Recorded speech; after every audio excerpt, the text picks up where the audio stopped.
ॐ तव कथामृतं तप्तजीवनं कविभिरीडितं कल्मषापहं श्रवणमङ्गलं श्रीमदाततं भुवि गृह्णन्ति ये भूरिदा जनाः। श्री रामकृष्ण राजेंद्रेर बाड़ीते चतुर्थ परिच्छेद। राजेंद्र मित्रेर बाटी ठनठने बेचू चाटुर्যের गली। मनमोहनेर बाटीते उत्सवेर दिन श्रीजुक्त केशव राजेंद्रबाबूके बलियाछिलेन, आपनार बाड़ीते एइरूप एकदिन उत्सव हय, बेश हय। राजेंद्र आनंदित हइया ताहार उद्योग करितेछेन। आज शनिवार 10 डिसेम्बर 1881 ख्रीष्टाब्द 26 अग्रहायण 1288। आज उत्सव हইবে স্থির হইয়াছে। खूब आनंद, अनेक भक्त आसिबेन, केशव प्रभृति ब्राह्म भक्तगणও आसिबेन। एमन समय ब्राह्म भक्त भाई अघोरनाथेर मृत्यु संबाद उमानाथ राजेंद्रके जानाइलेन। अघोरनाथ लखनऊ नगरे रात 2টোর সময় शरीर त्याग करियाছেন। সেই রাত্রেই তার যোগে এই সংবাদ আসিয়াছে। 8 ডিসেম্বর 24 অগ্রহায়ণ। উমানাথ পরদিনেই ওই সংবাদ লইয়া আসিয়াছেন। কেশবাদী ব্রাহ্ম ভক্তগণ অশৌচ গ্রহণ করিয়াছেন। শনিবারে তাহারা কেমন করিয়া আসিবেন রাজেন্দ্র চিন্তিত হইলেন। রাম রাজেন্দ্রকে বলিতেছেন, আপনি কেন ভাবছেন? কেশববাবু নাই বা এলেন, ঠাকুর আসিতেছেন, আপনি কি জানেন না তিনি সর্বদা সমাধিস্থ, ঈশ্বরকে প্রত্যক্ষ করিতেছেন, যার আনন্দে জগৎ আনন্দ আস্বাদন করছে। রাম রাজেন্দ্র রাজমোহন মনমোহন কেশবের সঙ্গে দেখা করিলেন। কেশব বলিলেন, কই, আমি এমন কথা বলি নাই যে আমি যাব না। পরমহংস মহাশয় আসবেন আর আমি যাব না? অবশ্য যাব। অশৌচ হয়েছে, তা আলাদা জায়গায় বসে খাব। কেশব রাজেন্দ্র প্রভৃতি ভক্তদের সহিত কথা কহিতেছেন। ঘরে শ্রী রামকৃষ্ণের সমাধি চিত্র টাঙানো ছিল। রাজেন্দ্র কেশবের প্রতি, পরমহংস মহাশয়কে অনেকে বলে চৈতন্যের অবতার। কেশব সমাধি চিত্র দেখাইয়া, এরূপ সমাধি দেখা যায় না। যীশুখ্রিস্ট, মহম্মদ, চৈতন্য এদের হতো। বেলা 3টার সময় মনমোহনের বাটিতে শ্রী রামকৃষ্ণ আসিয়াছেন। সেখানে বিশ্রাম করিয়া একটু জলযোগ করিলেন। সুরেন্দ্র বলিতেছেন, আপনি কল দেখবেন বলেছিলেন, চলুন। তাহাকে গাড়ি করিয়া সুরেন্দ্র বেঙ্গল ফটোগ্রাফারের স্টুডিওতে লইয়া গেলেন। ফটোগ্রাফার দেখাইলেন কিরূপে ছবি তোলা হয়। কাঁচের পিছনে কালি মাখানো হয়, তারপর ছবি উঠে। ঠাকুরের ছবি লওয়া হইতেছে, অমনি তিনি সমাধিস্থ হইলেন। এইবার ঠাকুর রাজেন্দ্র মিত্রের বাটিতে আসিয়াছেন। রাজেন্দ্র পুরাতন ডেপুটি ম্যাজিস্ট্রেট। শ্রীযুক্ত মহেন্দ্র গোস্বামী বাটির প্রাঙ্গণে ভাগবত পাঠ করিতেছেন। অনেক ভক্ত উপস্থিত। কেশব এখনও আসিয়া পৌঁছান নাই। শ্রী রামকৃষ্ণ কথা কহিতেছেন। শ্রী রামকৃষ্ণ ভক্তদের প্রতি, সংসারে হবে না কেন? তবে বড় কঠিন। আজ বাগবাজারের পুল হয়ে এলাম। কত বন্ধনেই বেঁধেছে। একটা বন্ধন ছিঁড়লে পুলের কিছু হবে না। আরও অনেক শিকল দিয়ে বাঁধা আছে, তারা টেনে রাখবে। তেমনি সংসারীদের অনেক বন্ধন। ভগবানের কৃপা ব্যতিরেকে সে বন্ধন যাবার উপায় নাই। তাঁকে দর্শন করলে আর ভয় নাই। তাঁর মায়ার ভিতর বিদ্যা অবিদ্যা দুই আছে।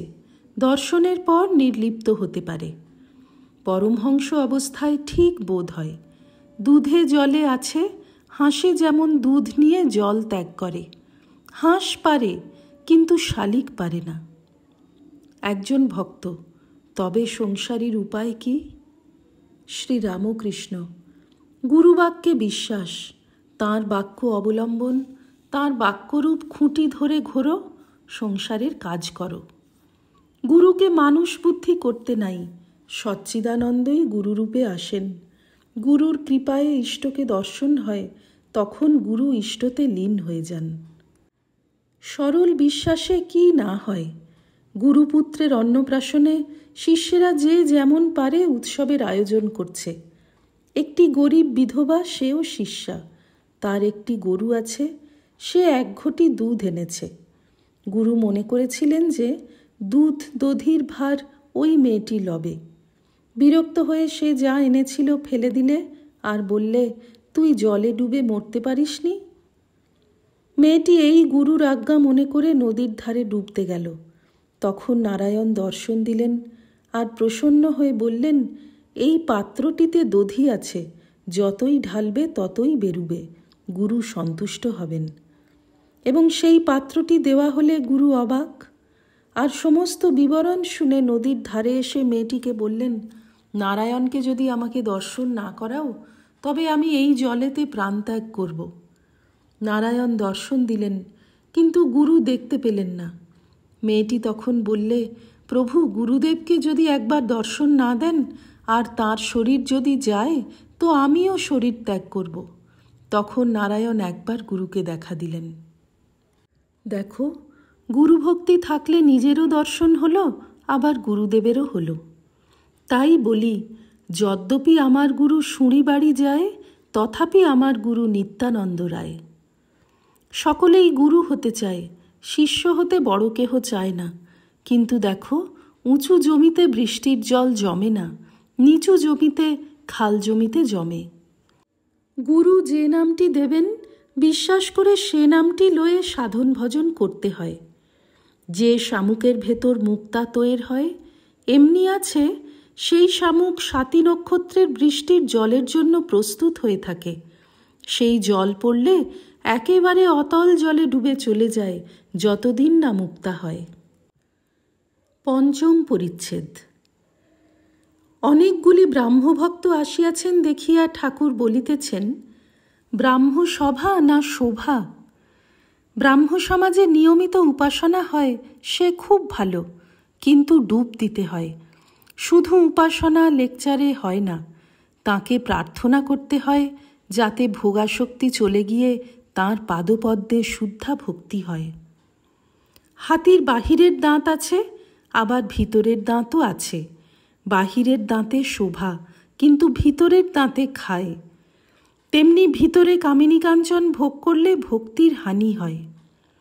বাহিরে লেকচার ইত্যাদি দিলে কি হবে? শকুনি উপরে উঠে, কিন্তু ভাগাড়ের দিকে নজর। হাওয়াই হুশ করে প্রথমে আকাশে উঠে যায়, কিন্তু পরক্ষণেই মাটিতে পড়ে যায়। ভোগাসক্তি ত্যাগ হলে শরীর যাবার সময় ঈশ্বরকেই মনে পড়বে, তা না হলে এই সংসারের জিনিসই সব মনে পড়বে, স্ত্রী, পুত্র, গৃহ, ধন, মান সম্ভ্রম ইত্যাদি। পাখি অভ্যাস করে রাধাকৃষ্ণ বলে, কিন্তু বেড়ালে ধরলে ক্যাঁ ক্যাঁ করে। তাই সর্বদা অভ্যাস করা দরকার, তাঁর নাম গুণকীর্তন, তাঁর ধ্যান, চিন্তা আর প্রার্থনা, যেন ভোগাসক্তি যায় আর তোমার পাদপদ্মে মন হয়। এরূপ সংসারী লোক সংসারে দাসীর মতো থাকে, সব কর্ম কাজ করে, কিন্তু দেশে মন পড়ে থাকে, অর্থাৎ ঈশ্বরের উপর মন রেখে কর্মগুলি করে। সংসার করতে গেলেই গায়ে পাঁক লাগে। ঠিক ভক্ত সংসারী পাঁকাল মাছের মতো, পাঁকে থেকেও গা পাঁক শূন্য। ব্রহ্ম ও শক্তি অভেদ, তাকে মা বলে ডাকলে শীঘ্র ভক্তি হয়, ভালোবাসা হয়। এই বলিয়া শ্রীরামকৃষ্ণ গান ধরিলেন।